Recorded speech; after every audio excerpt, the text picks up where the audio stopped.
সেই দিন আর বেশি দূরে নয়, যেদিন আমার মৃত্যুর খবরটা ভেসে আসবে মসজিদের মাইকে, আর আমার নিথর দেহটা দেখে মানুষ আফসোস করে বলবে, কালকেও দেখেছিলাম এই মানুষটাকে মুচকি হেসে কথা বলতে, তবে আজ হঠাৎ এমন হলো কেন?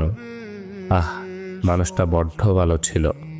কারো কারো হয়তোবা চোখের কোণে অশ্রু জমবে, আবার কারো কারো চোখ থেকে হয়তোবা 2 ফোঁটা জলও গড়িয়ে পড়বে। আবার অনেকেই খুশি হয়ে বলবে, যাক, ভালোই হলো, আপদটা বিদায় হয়েছে। বেঁচে থাকতে কি কম জ্বালিয়েছিল?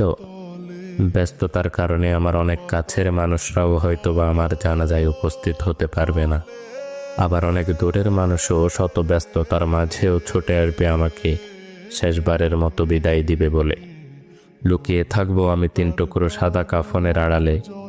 কেউ কেউ ছুটে আসবে আমাকে শেষবারের মতো একটুখানি দেখবে বলে। আবার কেউ কেউ আমার মৃত্যুর সংবাদ শুনে দোয়া পড়াটাও প্রয়োজন বোধ মনে করবে না। সেই দিন আমার পাশে থাকা ছোট্টকাল থেকে আমায় আদর যত্নে বড় করে তোলা প্রিয় মানুষগুলো বলবে, লাশ বেশি সময় ধরে ঘরে রাখতে নেই, তাড়াতাড়ি নিয়ে চলো। দাফন কার্যে অত বেশি দেরি করতে নেই।